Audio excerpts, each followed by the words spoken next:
তেলাওয়াত করেছি। মানুষ কেন সৃষ্টির সেরা এটা আল্লাহ রাব্বুল আলামিন কোরআনে কারীমের মধ্যে বলেছেন।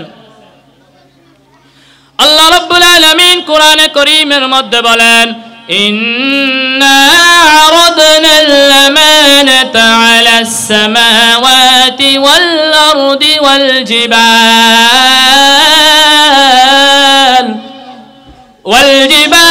فأبين أن يحملنها وأشفقن منها وحملها الإنسان إنه كان ظلوما جهولا আল্লাহ রাব্বুল আলামিন কোরআন কারীমের মধ্যে বলেন, নিশ্চয় আমি আমার আমানত 7 আসমানকে দিতে চেয়েছিলাম, 7 জমিনকে দিতে চেয়েছিলাম, ওয়াল জিবাল পাহাড়কে দিতে চেয়েছিলাম, তারা কিন্তু আমার আমানত গ্রহণ করে নাই। কিন্তু আমার আমানত এমন একটা পানি গ্রহণ করেছে, ওয়া হামালাহাল ইনসান, ওই প্রাণীর নাম হলো মানুষ। আল্লাহ রাব্বুল আলামিন বলেন, আমি শক্তিশালী পাহাড়কে আমার আমানত দিতে চেয়েছিলাম, তারা আমার আমানত গ্রহণ করে নাই। শক্তিশালী পাহাড় শক্তিশালী জমিনকে দিতে চেয়েছিলাম, তারা আমার আমানত গ্রহণ করে নাই। 7 আসমানকে দিতে চেয়েছিলাম, তারাও আমার আমানত গ্রহণ করে নাই। কিন্তু আমার আমানত এমন একটা প্রাণী গ্রহণ করেছে যাদের নাম হলো মানুষ। আমার আমানত এমন একটা দুর্বল পানি গ্রহণ করেছে, ওই দুর্বল পানির নাম হলো মানুষ। কি বলেন, মানুষ দুর্বল নাকি সবল? মানুষ দুর্বল নাকি সবল? এটা আল্লাহ রাব্বুল আলামিন কোরআন কারীমের মধ্যে বলেন, ওয়া খালিকাল ইনসানু দাঈফা, আমি আল্লাহ মানুষকে দুর্বল করে সৃষ্টি করেছি। তো যেহেতু আমরা আশরাফুল মাখলুকাত, যেহেতু আমরা সৃষ্টির সেরা, কেন আল্লাহ তাআলা আমাদেরকে দুর্বল করে সৃষ্টি করেছেন? কেন আল্লাহ তাআলা আমাদেরকে শক্তিশালী করে সৃষ্টি করে নাই? যেহেতু আমরা আশরাফুল মাখলুকাত, যেহেতু আমরা সৃষ্টির সেরা, কেন আল্লাহ তাআলা আমাদেরকে শক্তিশালী করে সৃষ্টি করে নাই? আল্লাহ তাআলা বলেন, বান্দারে দুনিয়ার মধ্যে আমি তোদেরকে প্রেরণ করেছি ওয়ান টাইমের জন্য। এই দুনিয়ার মধ্যে তোদের জন্য, তোদেরকে দুনিয়ার মধ্যে থাকার জন্য প্রেরণ করি নাই।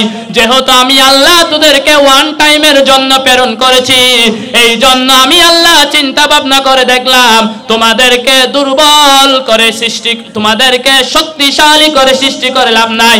এই জন্য আমি আল্লাহ তোমাদেরকে দুর্বল করে সৃষ্টি করেছি। আমরা মানুষ সর্বলাইনে দুর্বল, সব দিক দিয়ে আমরা দুর্বল, দৃষ্টি শক্তির দিয়ে আমরা দুর্বল। আমরা রাতের অন্ধকারে দেখি না, কিন্তু আমাদের দেশের শিয়াল, বিড়াল, কুকুর এরা কিন্তু রাতের অন্ধকারে দেখে, কিন্তু আমরা রাতের অন্ধকারে দেখি না। আমরা দৃষ্টি শক্তির দিয়ে আমরা দুর্বল, মেধার দিক দিয়ে আমরা দুর্বল। আমাদের দেশের ইঞ্জিনিয়ার সাহেব বলতে পারে, আমি ইঞ্জিনিয়ার সাহেব, আমার অনেক সম্মান। তো বাবুল পাখি কয়, ও ইঞ্জিনিয়ার সাহেব, তোমার থেকে আমি বড় ইঞ্জিনিয়ার। তুমি পড়ে ইঞ্জিনিয়ার হইছো আর আমি না পড়ে ইঞ্জিনিয়ার হইছি। কিভাবে জানেন নাকি? গ্রাম অঞ্চলে দেখবেন বাবুল পাখিরা বাসা বাঁধে, তো এই বাসার মধ্যে 2টা ছিদ্র থাকে। একটা দিয়ে তারা যাতায়াত করে, আর একটা দিয়ে তারা ডিম তাপ দেয়। তারা বিদ্যুতের ব্যবস্থা কেমন করে করে জানেন?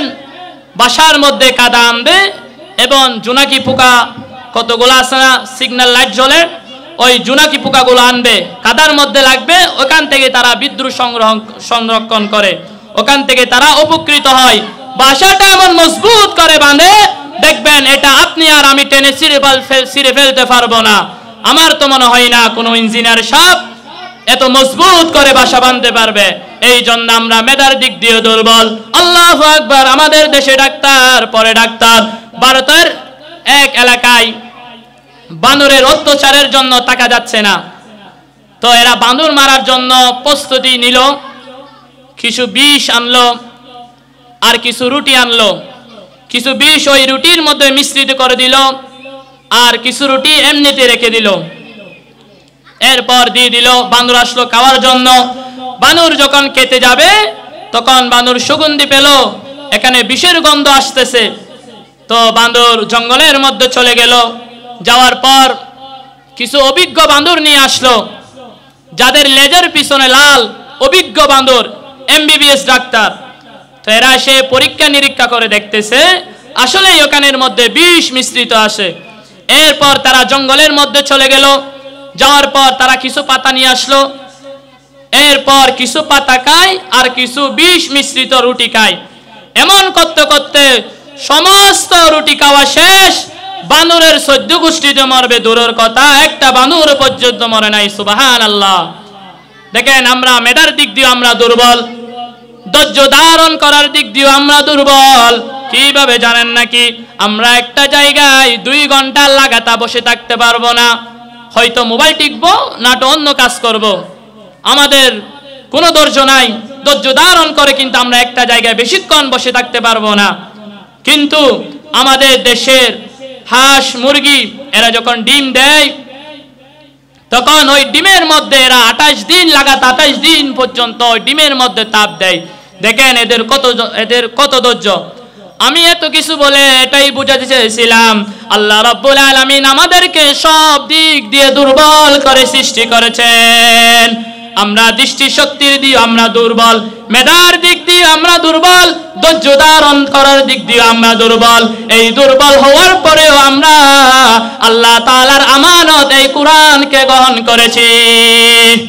এরপর রব্বুল আলামিন পরবর্তী আয়াতের মধ্যে কি বলে দেখেন, ইন্নাহু কানা যালুমান জাহুলা। রব্বুল আলামিন বলেন নিশ্চয় মানুষ বোকা। আল্লাহ তাআলা কেন আমাদেরকে বোকা বলেছেন? আচ্ছা, আমি আপনাদেরকে বলি, আমরা যে আল্লাহ তাআলার এই আমানত কোরআন যে গ্রহণ করেছি, আমরা কি কোনো ভুল কাজ করেছি? আমরা আল্লাহ তাআলার আমানত যে কোরআন যে আমরা না বুঝে গ্রহণ করেছি, আসলে আমরা এই কোরআনের মর্যাদা, কোরআনের বার না বুঝে আমরা গ্রহণ করেছি।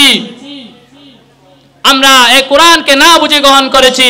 তো আল্লাহ তাআলা কেন আমাদেরকে নির্বুধ বোকা কেন আমাদেরকে বলেছেন? আল্লাহ তাআলা আমাদেরকে ভালোবাসে, মহব্বত করে বিদায় আল্লাহ তাআলা আমাদেরকে নির্বুধ বোকা বলেছেন। সুবহানাল্লাহ। তো আল্লাহ তাআলা বলেন, বান্দা আমি তোমাদেরকে সৃষ্টি করেছি দুর্বল করে, কিন্তু আমি আমার আমানত এই কোরআনকে 7 আসমানকে দিতে চেয়েছিলাম, তারা কিন্তু আমার আমানত গ্রহণ করে নাই। তারা এই কোরআনের বার বুঝতে পেরেছে, এই জন্য আমার আমানত গ্রহণ করে নাই। 7 জমিনকে দিতে চেয়েছিলাম, তারাও কিন্তু আমার আমানত গ্রহণ করে নাই।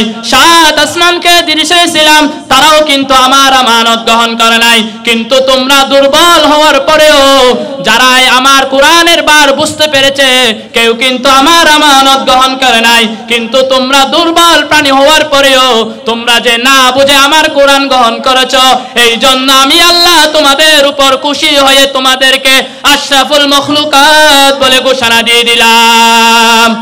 তাহলে আমরা কিসের কারণে দামি? এই কোরআনের কারণে আমরা দামি। কোরআনের কারণে মানুষ দামি, কোরআনের কারণে ফেরেশতারা দামি, কোরআনের কারণে মক্কা মদিনা দামি, কোরআনের কারণে আমরা ফেরেশতাদের থেকেও আমরা দামি। আল্লাহ তাআলা ফেরেশতাদেরকে কি দিয়ে সৃষ্টি করেছেন? নূর দিয়ে। আর জিন জাতিদেরকে আগুন দিয়ে। মানুষকে সৃষ্টি করেছেন মাটি দিয়ে। মাটি তো দূরের কথা, 1 ফোঁটা নাপাক পানি দিয়ে সৃষ্টি করেছেন। তো আল্লাহ রাসূলকে বলতেছেন, ওগো রাসূল, মিন আইয়ি শাইইন খলাকা, আপনি কি জানেন আমি মানুষকে কি দিয়ে সৃষ্টি করেছি? মিন নুতফাতিন খলাকাহু ফাকাদ্দারা, আমি মানুষকে 1 ফোঁটা নাপাক পানি দিয়ে সৃষ্টি করেছি। উসাওয়াজ বলি সুবহানাল্লাহ। তাহলে এবার আসুন, ফেরেশতা নূরের তৈরি, মানুষ আগুনের তৈরি, আর আমরা মাটি বা 1 ফোঁটা নাপাক পানির তৈরি। বাহ্যিক দৃষ্টি দিয়ে বলবেন নূর, আগুন, মাটি, এই তিনটার মধ্যে কিসের দাম বেশি? নূরের দাম বেশি। আল্লাহ রাব্বুল আলামিন ফেরেশতাদেরকে নূর দিয়ে সৃষ্টি করেছেন, কিন্তু আমরা মানুষ আমাদেরকে সৃষ্টি করেছে মাটি দিয়া। যেহেতু ফেরেশতাদেরকে নূর দিয়ে সৃষ্টি করেছেন, তাহলে ওই ফেরেশতার দাম হওয়ার কথা। আর আমরা যেহেতু মাটির তৈরি, আমাদের দাম হওয়ার কথা। কিন্তু আবার আসুন, ফেরেশতা আমাদের খেদমত করে নাকি আমরা ফেরেশতার খেদমত করি? ফেরেশতা আমাদের খেদমত করে, তার কারণ হলো আমরা কোরআন গ্রহণ করেছি। এই জন্য আল্লাহ রাব্বুল আলামিন আমাদেরকে ফেরেশতাদের